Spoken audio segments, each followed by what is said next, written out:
Hello students, welcome back. आज के इस वीडियो में हम लोग क्लास 10th का जो बिहार बोर्ड द्वारा पब्लिश किया हुआ मॉडल पेपर है उसका साइंस का हम लोग पूरा 100 मार्क्स का कंप्लीट करने वाले हैं, जिसमें ये वीडियो जो है दो पार्ट में हम लोग देखने वाले हैं। दो पार्ट में कंप्लीट करेंगे, जिसमें पार्ट 1 में हम लोगों का पूरा 80 MCQ देखेंगे। बट आप लोग को एग्जामिनेशन में जो है एग्जाम में ओनली 40 ऑब्जेक्टिव ही बनाना है। ये दैट मीन्स 50% ही बनाना है और सब्जेक्टिव भी 50% बनाना है। बट हम लोग पार्ट 2 जब देखेंगे उसमें हम लोग पूरा का पूरा इसके जो सब्जेक्टिव पार्ट है उसको कंप्लीट करेंगे, ठीक है ना। तो स्टार्ट करते हैं हम लोग वीडियो, जिसमें ये देखने वाले हैं कि जो भी इंस्ट्रक्शन वगैरह जो है इंस्ट्रक्शन अच्छे से आप लोग पढ़ लीजिएगा। जैसे OMR शीट जो है उस पर जो किताब का जो बुकलेट जो मिलेगा आप लोग को क्वेश्चन पेपर, उसका जो भी नंबर 10 डिजिट का होता है उसको जरूर लिखना है OMR शीट पर। दूसरा, अपने ही शब्दों में उत्तर देना है। तीसरा, राइट साइड में जो है हर एक क्वेश्चन का मार्क्स लिखा हुआ है, उस मार्क्स को देखते हुए आप लोगों को आंसर देना है, ठीक है ना। मार्क्स को ध्यान में रखना है, उसी के अकॉर्डिंग आंसर देना है, ठीक है। अगला दिया हुआ है कि ध्यान पूर्वक पढ़ने के लिए, मतलब क्वेश्चन को अच्छे से पढ़ लिए आप लोगों को, इसलिए OMR शीट या आंसर शीट मिलने से पहले 15 मिनट्स आप लोग को एक्स्ट्रा दिया जाएगा ताकि आप लोग क्वेश्चन अच्छे से पढ़ सकें। उसके बाद इसको जो ये बुकलेट जो बुक दिया रहेगा जिसमें खंड अ और खंड ब रहेगा। खंड अ में ऑब्जेक्टिव वस्तुनिष्ठ प्रश्न रहेगा और खंड ब जो रहेगा वो सब्जेक्टिव वाला पार्ट रहेगा, ठीक है ना। तो आप लोगों को पहले ही OMR शीट दिया जाएगा जिसमें आप लोगों को ऑब्जेक्टिव पूरा टोटल कंप्लीट करना होगा। आफ्टर दैट सब्जेक्टिव के लिए आप लोगों को अलग से टाइम मिलेगा, ठीक है ना। ठीक है, तो इस तरह से आप लोगों को इंस्ट्रक्शन को केयरफुली पढ़ना है और जैसे इंस्ट्रक्शन दिए गए हैं उसी तरह से आप लोगों को एग्जामिनेशन में फॉलो अप करना है और सारे क्वेश्चन को सॉल्व करना है, ठीक है ना। तो हम लोग देखते हैं, टाइम वेस्ट नहीं करते हुए सीधा हम लोग क्वेश्चन पे आते हैं और बहुत ध्यान से आप लोगों को हर एक क्वेश्चन को पढ़ना है और आंसर भी OMR शीट भी बहुत सावधानी से फिल आप लोगों को करना है, ठीक है ना। नहीं तो आंसर पता होते हुए हड़बड़ी में आंसर जो है गलत हो जाता है, वैसे नहीं करना है। दिया है किसी प्रकाश स्रोत के सामने एक रुकावट रख दिया जाए, मतलब किसी अपारदर्शी वस्तु को रख दिया जाता है तो उसका क्या बनता है। तो याद रखना है, जब भी किसी प्रकाश स्रोत के सामने किसी अपारदर्शी वस्तु को हम लोग रख देते हैं, ठीक है, तो उसे छाया बनता है, शैडो उसका बन जाता है, ठीक है ना। क्योंकि प्रकाश तो पार करेगा नहीं, प्रकाश जब पार नहीं करेगा तो छाया ही बनेगा, ठीक है ना। अगला दिया है समतल दर्पण की फोकस दूरी कितनी होती है। तो फोकस दूरी के लिए जो है, जब हम लोग प्रधान अक्ष के समानांतर अगर किरण लेते हैं, यहाँ समतल दर्पण है, मान लेते हैं ये हम लोग का इसका प्रधान अक्ष है। प्रधान अक्ष के समानांतर अगर हम लोग किरण लेते हैं तो वो प्रधान अक्ष के जिस बिंदु पर काटेगा वही समतल दर्पण का फोकस होता है। बट हम लोग देखेंगे तो दर्पण पे ये लंबवत आ रहा है, लंबवत आने पर उसी पर चला जाता है। दैट मीन्स समानांतर, प्रधान अक्ष के समानांतर जा रहा है और प्रधान अक्ष के समानांतर जाने पर माना जाता है कि वो अनंत पर काटेगा, ठीक है ना। इसलिए इसका फोकस जो है अनंत होता है, याद रखना है। अगला दिया है 1 मीटर फोकस दूरी वाले उत्तल लेंस की क्षमता क्या होगी। सबसे पहले आप लोगों को लेंस का फोकस दूरी का पता होना चाहिए कि धनात्मक होता है या ऋणात्मक। तो याद रखना है कि इधर हम लोग को पता है कि जो भी लेंस होता है उसका 2 फोकस दूरी होता है, एक f1 होता है, दूसरा f2 होता है। f2 जो होता है वो लेंस का मुख्य फोकस होता है। दैट मीन्स ये राइट साइड में है, इसका मतलब धनात्मक होगा इसका फोकस दूरी, पहली बात। उत्तल लेंस का बात किया जाए तो लेफ्ट साइड में उसका f2 होता है, इसलिए ऋणात्मक होता है। अब बात करते हैं कि फोकस दूरी जो होता है वो लेंस के फोकस दूरी जो होता है, मतलब लेंस की क्षमता फोकस दूरी के व्युत्क्रमानुपाती होती है। तो सबसे जरूरी बात है कि बोल रहे 1 मीटर, दैट मीन्स नीचे फोकस दूरी 1 रख लेते हैं। जब मीटर में रहता है ना तो ऊपर में, यहाँ मीटर में रहेगा तो ऊपर में 1 रहता है, जब सेंटीमीटर में दिया रहेगा तो ऊपर 100 हो जाता है, इतना बात याद रखना है। तो 1/1 1 तो होगा। लेंस की क्षमता कैसे मात्रक डायोप्टर डी भी लिखेंगे हम लोग, लेकिन प्लस होगा कि माइनस में, तो उत्तल लेंस है तो इसलिए प्लस में होता है, तो ये +1D हम लोग का आंसर हो जाएगा इसमें। अगला ऑप्शन जो है यहाँ पर दिया हुआ है हम लोग का 1D 2D, तो यहाँ पर 1D हम लोग का सही आंसर हो जाएगा, +1D, ठीक है ना। अगला क्वेश्चन है निम्नलिखित में से किस लेंस को अपसारी लेंस कहा जाता है। तो देखिए, अपसारी और अभिसारी लेंस का कंसेप्ट है कि जब लेंस में हम लोग प्रधान अक्ष के समानांतर किरण लाते हैं, ये तो हो गया उत्तल लेंस। दूसरा हम लोग ले लेते हैं अवतल लेंस। और इसमें भी हम लोग प्रधान अक्ष के समानांतर को किरण लाते हैं, बहुत सारे किरण लाते हैं प्रधान अक्ष के समानांतर। तो देखते हैं क्या कि ये मतलब अपवर्तन के बाद ये द्वितीय मुख्य फोकस से गुजरता है, मतलब सारी किरणें एक बिंदु पर मिल जाता है और ये द्वितीय मुख्य फोकस पर मिलता हुआ प्रतीत होता है, यानी सारा जो किरण होता है वो बाहर फैल जाता है और जब किरण फैलता है तो उसको अपसारी किरण पुंज कहा जाता है। यानी देखे तो अवतल लेंस जो है इसमें अपसारी किरण पुंज हम लोग को प्राप्त होता है। अवतल लेंस सही आंसर हो जाएगा। अगला दिया है प्रकाश की चाल भिन्न माध्यमों में होता है। तो अलग अलग माध्यम ले लेते हैं, जैसे एक ले लेते हैं पानी, ले लेते हैं हवा, ले लेते हैं वायु का। अगर बात किया जाए तो वायु में या निर्वात में लगभग समान होता है, इसलिए हम लोग इसको बोलते हैं 3 × 10⁸ मीटर पर सेकेंड होता है, ठीक है ना। वायु में निर्वात से वैसे थोड़ा सा कम होता है, लेकिन थोड़ा सा कम के कारण उसको लगभग समान मान लिया जाता है। अगर जल का बात किया जाए तो जल में प्रकाश की चाल जो होती है 2 लाख यानी 2.25 × 10⁵ किलोमीटर पर सेकेंड होता है। ये किसमें हो गया? जल में। इसी तरह से कांच में, हीरा में, सब में अलग अलग होता है। तो यहाँ पर प्रकाश की चाल भिन्न माध्यमों में भिन्न भिन्न होती है, याद रखना है। किसी लेंस द्वारा उत्पन्न आवर्धन का सही मात्रक क्या होता है? तो आवर्धन जो हम लोग निकालते हैं, ठीक है ना, आवर्धन को हम लोग डिनोट करते हैं m से और इसका निकाला जाता है h' करके। और याद रखना है क्या कि आवर्धन का जो सही मात्रक होता है वो मात्रक विहीन होता है, कोई मात्रक उसका नहीं होता है, ये मात्रक विहीन हो जाएगा, ठीक है ना। अगला क्वेश्चन दिया हुआ है हम लोग का, क्वेश्चन नंबर 7 जो दिया हुआ है हम लोग का इस तरह से जो है, निम्नलिखित में से किसका अपवर्तनांक सबसे अधिक होता है, ठीक है ना। अपवर्तनांक को हम लोग म्यू से डिनोट करते हैं, ठीक है ना, और इसको निकाला जाता है वायु या निर्वात में प्रकाश की चाल और किसी माध्यम में प्रकाश की चाल के अनुपात को अपवर्तनांक बोलते हैं। और याद रखना अपवर्तनांक भी मात्रक विहीन होता है। तो किसका अपवर्तनांक सबसे ज्यादा होता है? तो हीरा का होता है, 2.42 होता है। इससे ज्यादा अपवर्तनांक किसी भी पदार्थ का नहीं होता है। एक अभिसारी लेंस बनता है, ठीक है ना। अभिसारी लेंस जो होता है, अभिसारी लेंस को हम लोग बोलते हैं उत्तल लेंस, क्योंकि उत्तल लेंस ही प्रकाश के किरणों को एक जगह एकत्रित करता है। तो उत्तल लेंस क्या बनाता है? तो याद रखना है कभी आभासी और कभी वास्तविक प्रतिबिंब बनाता है, दोनों प्रकार के प्रतिबिंब को बनाता है उत्तल लेंस, ठीक है ना। अगला दिया आकाश का नीला रंग का होना किस परिघटना का परिणाम है? मतलब आखिर आकाश का रंग नीला जो होता है क्यों दिखता है? तो प्रकाश का प्रकीर्णन उसमें होता है, जिसके कारण आकाश का रंग नीला दिखाई पड़ता है, ठीक है। अगला दिया हुआ है प्रकाश का प्राथमिक वर्ण क्या होता है?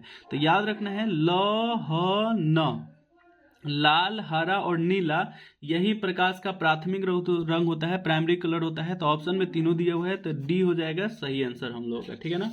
अगला क्वेश्चन दिया हुआ है हम लोग का, बृहत संख्या में प्रकाश सुग्राही कोशिकाओं कहाँ उपस्थित होती है? तो प्रकाश को संवेदनशील करने वाली जो कोशिकाएं होती है वो कहाँ पर स्थित होती है? तो याद रखना है ये पुतली में होती है, याद रखना है। अगला क्वेश्चन दिया हुआ है हम लोग का, दूर दृष्टि दोष के उपचार के लिए किस लेंस का प्रयोग किया जाता है? तो याद रखना है दूर दृष्टि दोष एक छोटा शब्द है, हम लोग इस तरह से याद रखते हैं, दूर दृष्टि दोष और दूसरा निकट दृष्टि दोष। और लेंस का बात करते हैं तो उत्तल लेंस और अवतल लेंस, ठीक है। तो यहाँ अक्षर पर आधारित है, देखना है।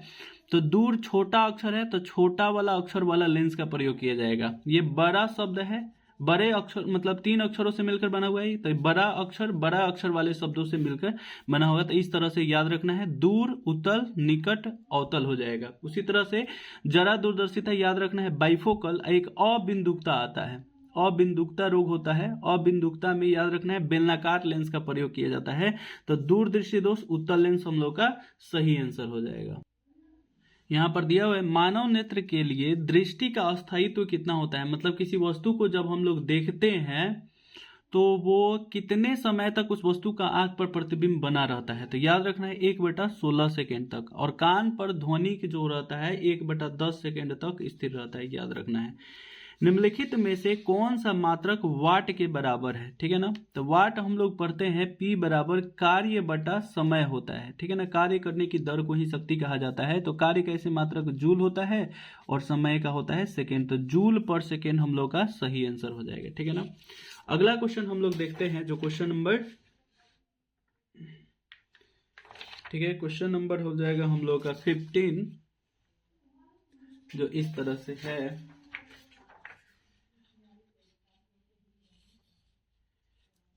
ठीक है, क्वेश्चन नंबर 15, 1 किलोवाट घंटा बराबर होता है,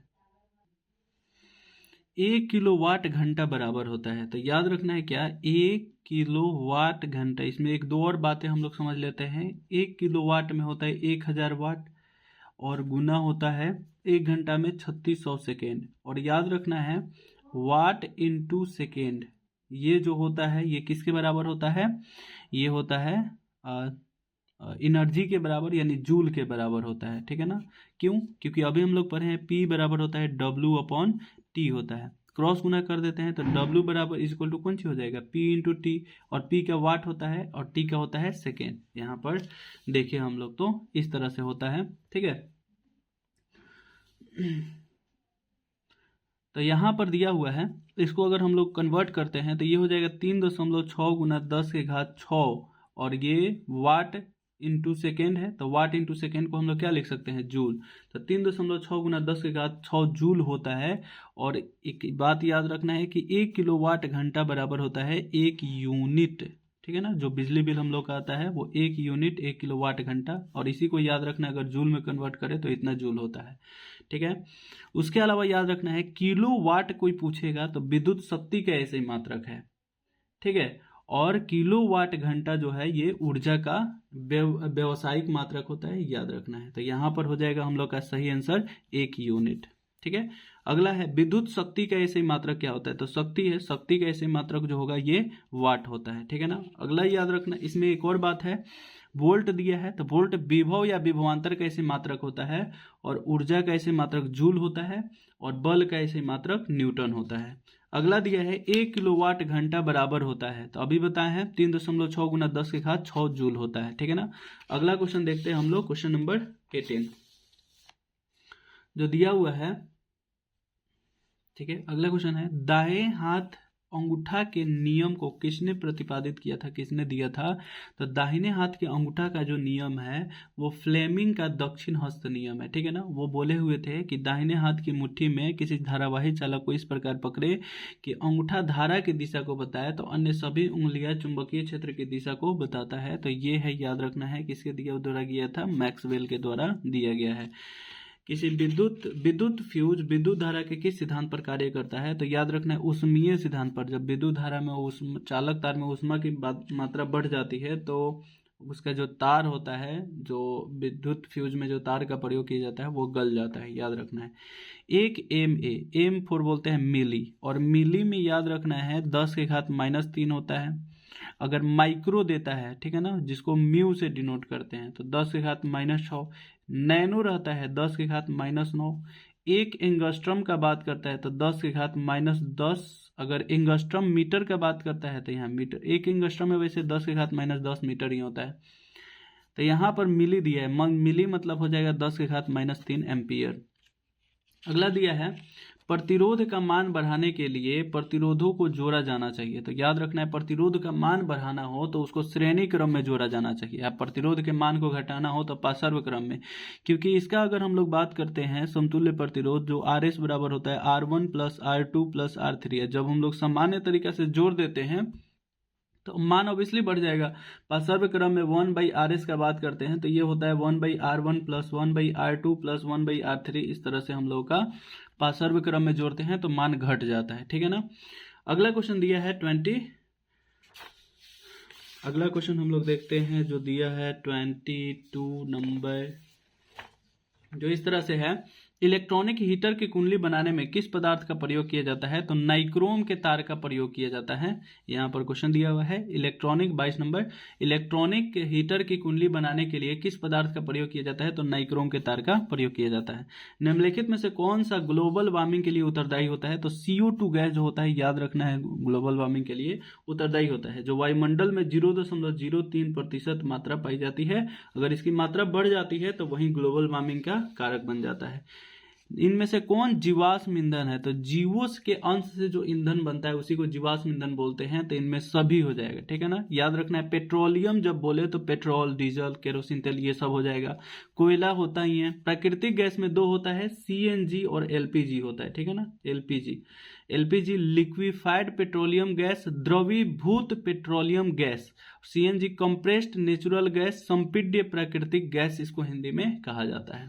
अगला दिया है, सूर्य तथा अन्य तारों द्वारा उत्सर्जित विशाल ऊर्जा का स्रोत क्या है? आखिर उसमें क्या होता है? तो याद रखना है, नाभिकीय संलयन होता है। सूर्य में जो होता है हाइड्रोजन के, जब हम लोग बात करते हैं उसका समस्थानिक का बात करते हैं तो एक होता है हाइड्रोजन का H1 जिसका द्रव्यमान 2 हो जाता है। जब ये मिलता है इसका, जब नाभिक मिलता है तो यहाँ पर दो हीलियम जो होता है एक बनता है, जिसका मतलब आणविक द्रव्यमान जो होता है, परमाणविक द्रव्यमान जो होता है वो 4 हो जाता है, ठीक है ना।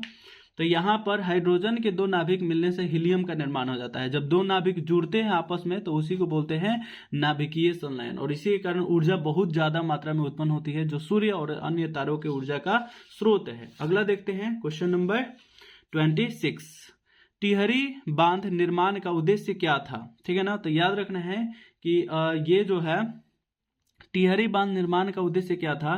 तो भूमि सिंचाई, जल आपूर्ति, बिजली उत्पादन, इनमें से सभी हो जाएगा, क्योंकि ये जो है एक बहुउद्देशीय परियोजना है। और किसी बहुउद्देशीय परियोजना मतलब होता है कि एक ही परियोजना का कई सारा उद्देश्य हो, ठीक है ना। अगला दिया है, खिलौने में किस सेल का प्रयोग किया जाता है? तो याद रखना है, इसमें हम लोग सूखा सेल का प्रयोग करते हैं, ठीक है। सूखे सेल का प्रयोग किया जाता है, ठीक है ना। अगला है, सूखा सेल का प्रयोग कर सकते हैं या सौर सेल, जो छोटे छोटे खिलौने होते हैं उनमें सौर सेल का भी प्रयोग किया जा सकता है। जल में वैद्युत अपघटन में कैथोड पर कौन सी गैस मुक्त होती है? तो हम लोग जानते हैं कि जल में हम लोग वैद्युत अपघटन करेंगे तो इसमें दो आयन हम लोग को प्राप्त होगा, एक H+ और दूसरा O-। और ये जो एनोड होता है ये हम लोग का मान लो एनोड है, दूसरा जो है ये कैथोड है। तो एनोड जो होता है ये होता है इस पर पॉजिटिव चार्ज, कैथोड जो होता है इस पर माइनस चार्ज होता है। तो माइनस वाला जो है प्लस वाला पर जाएगा, यानी एनोड पर जाता है। तो कैथोड पर पूछ रहा है तो हाइड्रोजन जो है कैथोड पर जाता है और यहां से हाइड्रोजन गैस मुक्त हो जाता है। तो यहां पर हो जाएगा सही आंसर हाइड्रोजन गैस। 28 हो गया। अब देखते हैं अगला क्वेश्चन जो है 29 नंबर। यहां दिया हुआ है, नीचे दी गई अभिक्रिया के संबंध में कौन सा कथन सत्य है? ZnO+C से Zn+CO बन जा रहा है, तो ZnO उपचयित हो रहा है। उपचयित मतलब उसमें ऑक्सीजन जाके जुड़ रहा है, गलत है, ऑक्सीजन तो यहाँ से हट रहा है। तो कार्बन अपचयित हो रहा है, नहीं, कार्बन उपचयित, हाँ, कार्बन का ऑक्सीडेशन हो रहा है। याद रखना है, कार्बन में ऑक्सीजन जाकर जुड़ रहा है, तो इसीलिए उसको बोलेंगे सही है, कार्बन उपचयित हो रहा है, ऑक्सीडेशन हो रहा है, ठीक है ना। अगला, जस्ता यानी जिंक और प्लस H2SO4 सल्फ्यूरिक हाइड्रोक्लोरिक अम्ल है, तो सॉरी यहाँ जिंक ले लेंगे और प्लस लेंगे HCl हाइड्रोक्लोरिक अम्ल की अभिक्रिया के फलस्वरूप निम्नलिखित में से कौन सा गैस बनता है? तो यहाँ पर याद रखना है कि कोई धातु जो होता है किसी अम्ल से अभिक्रिया करके और हाइड्रोजन गैस जो है, जिंक हाइड्रोजन को विस्थापित करके ZnCl2 बना देगा, प्लस हाइड्रोजन गैस जो होता है ये मुक्त होता है। तो यहाँ पर हाइड्रोजन गैस सही आंसर हो जाएगा। अगला क्वेश्चन दिया हुआ है हम लोग का, निम्नांकित में से कौन सा गैस चूना जल को दूधिया कर देता है? तो याद रखना है कि कार्बन डाइऑक्साइड गैस जो होता है चूना जल को दूधिया कर देता है जब हम लोग उसको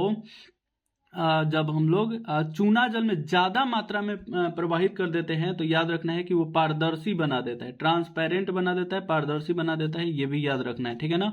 अगला क्वेश्चन दिया हुआ है 32 नंबर, देखते हैं।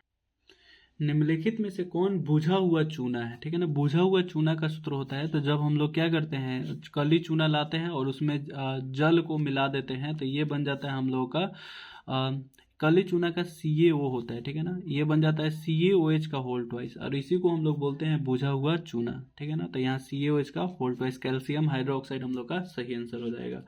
दंत मंजन प्राय होते हैं, तो हमारे मुंह में जो होता है सुबह में अम्लीयता होता है, इसलिए उसको दूर करने के लिए क्षारीय का प्रयोग किया जाता है। तो दंत मंजन जो होता है वो क्षारीय होता है।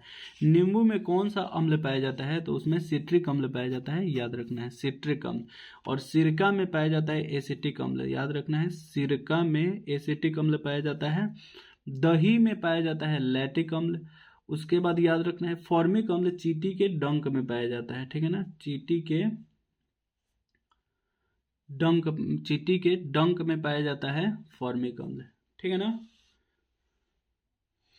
अगला क्वेश्चन दिया है मिल्क ऑफ मैग्नीशिया, जिसका सूत्र होता है MgOH का होल ट्वाइस, ठीक है ना। तो मिल्क ऑफ मैग्नीशिया का पीएच मान कितना होता है, तो वो याद रखना है, जब भी OH वाला हाइड्रोक्साइड रहता है तो वो भास्मिक होता है, जिसका पीएच मान 10.5 होता है, ठीक है ना।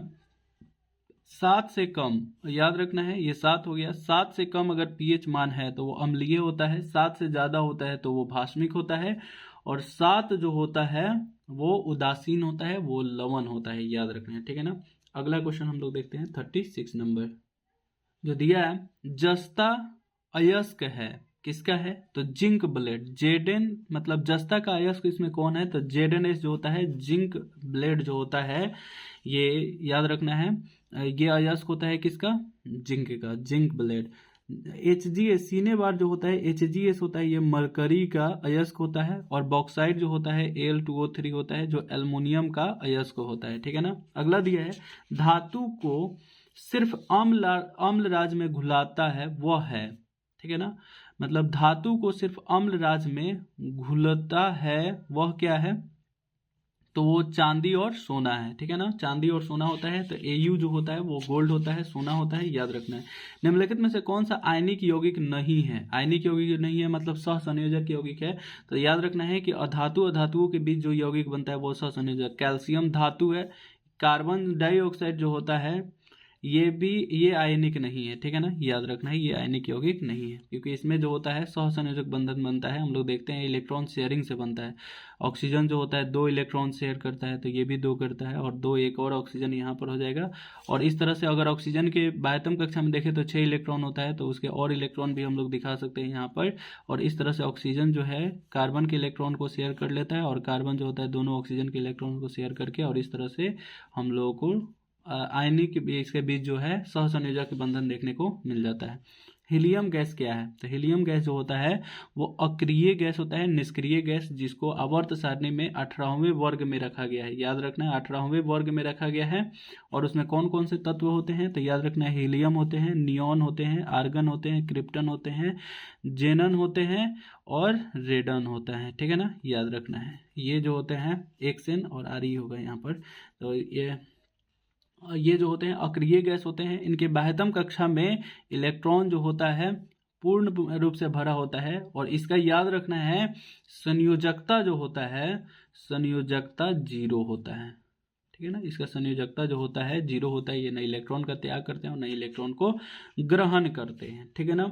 अगला क्वेश्चन हम लोग देखते हैं जो है 40 नंबर, सबसे कठोर प्राकृतिक पदार्थ कौन सा होता है, तो हीरा होता है, याद रखना है, सबसे कठोर प्राकृतिक पदार्थ। अगला दिया है बेंजीन का अणुसूत्र क्या होता है, तो बेंजीन का अणुसूत्र जो होता है C6H6 होता है। इसका संरचना सूत्र हम लोग देखने तो इस तरह से इसका संरचना सूत्र देखने को मिल जाएगा, इस तरह से, ठीक है ना।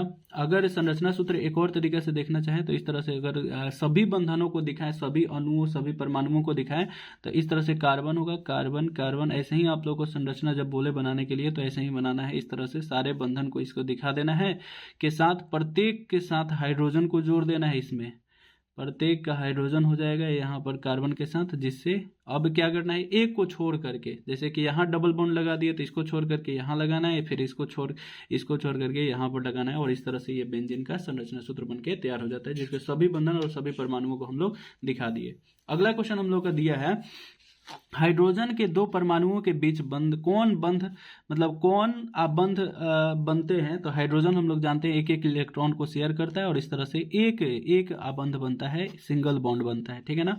अगला चूना जल का रासायनिक सूत्र क्या होता है, तो चूना जल CaOH का होल ट्वाइस होता है, यानी क्या हो जाएगा कैल्शियम हाइड्रोक्साइड, यही हम लोग का सही आंसर हो जाएगा। अगला देखते हैं क्वेश्चन नंबर 44 जो दिया हुआ है, चीनी का रासायनिक सूत्र क्या है, तो याद रखना है चीनी का जो रासायनिक सूत्र होता है C12H22O11 होता है। ये जो है CH3CHO ये एल्डिहाइड का होता है, और इसको बोलते हैं एथेनॉल। एथेनॉल जो है इसका रासायनिक मतलब हम लोग का सूत्र हो जाता है एथेनॉल हो जाएगा, ठीक है ना। एथेनल, इसका सही से लिख ले, एथेनल हो जाएगा, ठीक है ना, एथेनल हो जाएगा।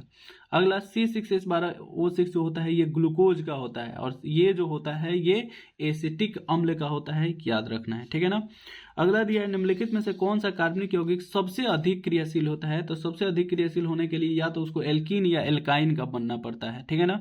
तो ये देखें तो एल्केन का है, एल्केन का है, ये जो है सही आंसर हो जाएगा जो एल्कीन का है, ठीक है ना। एल्कीन का हम लोग सामान्य सूत्र देखते हैं तो CnH2n प्लस CnH2n होता है, सीधा सिंपल CnH2n होता है। और एल्केन का देखते हैं तो CnH2n प्लस 2 होता है, और एल्काइन का देखते हैं तो CnH2n माइनस 2 होता है। ये हम लोग का एल्काइन का सामान्य सूत्र होता है, ठीक है ना। ये दोनों का दोनों असंतृप्त कहलाते हैं। असंतृप्त, जो असंतृप्त होता है वो ज्यादा क्रियाशील भी होता है, ये संतृप्त होता है, याद रखना है। मेंडलीव ने अपने आवर्त सारणी तैयार करने के लिए निम्नलिखित में से कौन सा मापदंड को अपनाया, मतलब क्या जो है इसमें आवर्त सारणी को तैयार करने के लिए मेंडलीव जो है किस बातों को ध्यान में रखकर बनाया, तो याद रखना है परमाणु द्रव्यमान को। वो बोले थे किसी भी तत्वों का भौतिक और रासायनिक गुण जो होता है वो उसके परमाणु द्रव्यमान का आवर्त फलन होता है, याद रखना है। मेंडलीव के द्वारा ही आवर्त नियम दिया गया था, ठीक है ना, जिसको मॉडिफाई करके मोस्ले जो है अपना आधुनिक आवर्त सारणी जो है वो दिए हुए थे। अगला दिया है निम्नलिखित में से कौन क्षार धातु नहीं है, ठीक है ना। तो क्षार धातु जो होता है ना, देखिए वर्ग 1 के तत्व को हम लोग बोलते हैं क्षार धातु। तो उसके लिए कंडीशन क्या है, उसकी संयोजकता 1 होना चाहिए। तो सोडियम का तो संयोजकता 1 होता है, कैसे पता चलता है, तो इलेक्ट्रॉनिक विन्यास से। सोडियम का परमाणु संख्या अगर हम लोग बात करते हैं 11, यानी इलेक्ट्रॉन उसमें 11 होता है, इसका इलेक्ट्रॉनिक विन्यास लिखते हैं तो 1s2 2s2 2p6 और 3s1 होता है, ठीक है ना। तो इसका संयोजकता जो होता है 1 होता है। लेकिन मैग्नीशियम का संयोजकता बात करते हैं, इसका परमाणु संख्या 2 होता है, तो ये हो जाएगा 1s2 2s2 2p6 और 3s2 हो जाएगा। तो इसका संयोजकता 2 है, इसलिए ये क्षार धातु नहीं है, ठीक है ना। एक मिनट, इसका और ऑप्शन देख लेते हैं हम लोग। जो दिया है रुबिडियम और लिथियम जो दिया हुआ है, तो लिथियम भी होता है, रुबिडियम भी होता है। यही हम लोग का सही आंसर हो जाएगा, जो होगा 47 का ए नंबर सही आंसर हो जाएगा, जो होगा मैग्नीशियम, ठीक है ना। अगला क्वेश्चन हम लोग देखते हैं जो दिया हुआ है, निम्नलिखित में से कौन हैलोजन समूह का सदस्य नहीं है। तो हैलोजन समूह का सदस्य जो होता है, कौन हैलोजन समूह का सदस्य है ये बताना है। तो उसका होता है कल, फिर, बाहर, आई, आंटी, ठीक है ना। ये होता है हम लोग का हैलोजन समूह का सदस्य। तो यहाँ पर जो है देखेंगे तो क्या हो जाएगा हम लोग का ब्रोमीन। ब्रोमीन जो है हम लोग का, याद रखना है, हैलोजन समूह का सदस्य हो जाएगा। और ब्रोमीन के बारे में याद रखना है, ये एक ऐसा अधातु है जो सामान्यतः पर द्रव अवस्था में पाया जाता है। यही एक ऐसा अधातु है जो द्रव अवस्था में पाया जाता है, याद रखना है। जिंक की परमाणु संख्या कितनी होती है, तो 30 होता है, याद रखना है। जिंक का जो परमाणु संख्या होता है वो 30 होता है। निम्नलिखित में से कौन विद्युत ऋणात्मक होते हैं, तो विद्युत ऋणात्मक कौन होता है, जो इलेक्ट्रॉन को ग्रहण करता है। इलेक्ट्रॉन का ग्रहण कौन करता है, अधातु करता है। तो अधातु हम लोग का विद्युत ऋणात्मक तत्व होता है। फिर देखते हैं अगला क्वेश्चन, क्वेश्चन नंबर 51 दिया है, राजस्थान के किस ग्राम में चिपको आंदोलन के क्रम में महिलाओं ने अपने जाने दी थी। तो याद रखना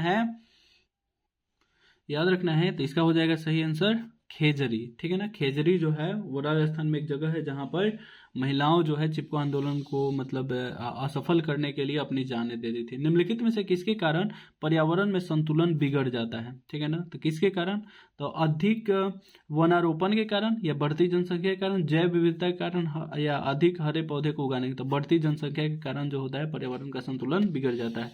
पर्यावरण को प्रदूषण से बचाने के लिए सबसे अच्छा तरीका क्या है, वस्तु का पुनर्चालन, या वस्तु का पुनर्रूप योग, या वस्तु के उपयोग में कमी। इनमें से सभी सब हो जाएगा, ठीक है ना। फिर से उपयोग करना, हम लोग को रिसाइकलिंग ऑफ गुड्स, रिसाइकल करना, रीयूज, फिर से उसका उपयोग कर लेना, उसकी उपयोगिता में कमी लाना, ये सारा अगर करते हैं तो पर्यावरण को प्रदूषित होने से बचाया जा सकता है। अगला क्वेश्चन दिया है, सौर सेल में किसका उपयोग किया जाता है। तो याद रखना है सिलिकॉन का प्रयोग किया जाता है, और सिलिकॉन जो है एक मिश्र धातु है, ठीक है ना। याद रखना है मिश्र धातु होता है, याद रखना है, जो सौर सेल में इसका उपयोग किया जाता है। निम्नलिखित में से कौन मुख्यतः बायोगैस में पाया जाता है। तो सबसे ज्यादा पाया जाता है मेथेन, लगभग 75% जो है बायोगैस का घटक जो होता है वो मेथेन होता है।